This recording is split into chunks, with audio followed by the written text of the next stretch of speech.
ഈ മത്സരത്തിൽ എവിടെയാണ് പോർച്ചുഗലിന് അടി പതറിയത്? തോറ്റില്ല ഭാഗ്യം കൊണ്ട്. ഡിയോഗോ കോസ്റ്റ എന്ന് പറയുന്ന വൻ മതിൽ പോർച്ചുഗലിനെ രക്ഷിച്ചു. അപ്പോൾ ആ മത്സരത്തെ ആകെ മൊത്തം നമ്മളെങ്ങനെ കാണണം?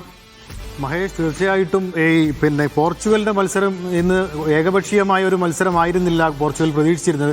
കാരണം ശക്തരായിട്ടുള്ള കൊളംബിയക്കെതിരെ മത്സരിക്കുമ്പോൾ അത് ഒരു നേരിയ എഡ്ജിന് മാത്രമേ ഒരു ജയം അവർ പ്രതീക്ഷിച്ചിട്ടുണ്ടായിരുന്നുള്ളൂ.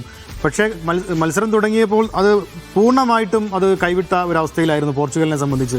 അത് തീർത്തും കൊളംബിയയുടെ ഒരു മേധാവിത്വം തന്നെ എല്ലാ നിലയിലും ഉണ്ടാവുക.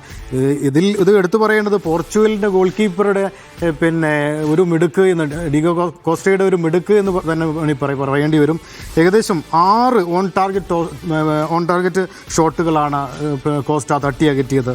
6 ഗോളുകളിൽ നിന്ന് പോർച്ചുഗൽ രക്ഷപ്പെട്ടു എന്ന് വേണമെങ്കിൽ നമുക്ക് പറയാം. 26 ഷോട്ടുകൾ, കൃത്യമായി പറഞ്ഞ 26 ഷോട്ടുകളാണ് പോർച്ചുഗൽ ഗോൾ വല ലക്ഷ്യമാക്കിയിട്ട് കൊളംബിയ തൊടുത്തത്. ഇതിൽ നിന്നും രക്ഷപ്പെട്ടു എന്ന് വേണമെങ്കിൽ തന്നെ നമുക്ക് പറയാൻ കഴിയും. ഈ മത്സരത്തോടു കൂടി അവരത് 2ാം സ്ഥാനത്തേക്ക് പിന്തള്ളപ്പെടുകയാണ് ഉണ്ടായത്. ബോൾ പൊസിഷൻ എടുത്തു കഴിഞ്ഞാൽ 55% കൊളംബിയ തന്നെയാണ് കൈവശം വെച്ചിട്ടുണ്ടായിരുന്നത്. 45% മാത്രം കൈവശം വെച്ച പോർച്ചുഗലിന് 13 ഷോട്ടുകൾ മാത്രം. അതിൽ സൂപ്പർ താരമായിട്ടുള്ള ക്രിസ്ത്യാനോ റൊണാൾഡോയുടെ ഒരു ഷോട്ട് മാത്രമാണ് ഗോൾ വല ലക്ഷ്യമാക്കി പോയിട്ടുള്ളത് എന്നൊരു സങ്കടകരമായ കാര്യം കൂടി പറയണം മഹേഷ്.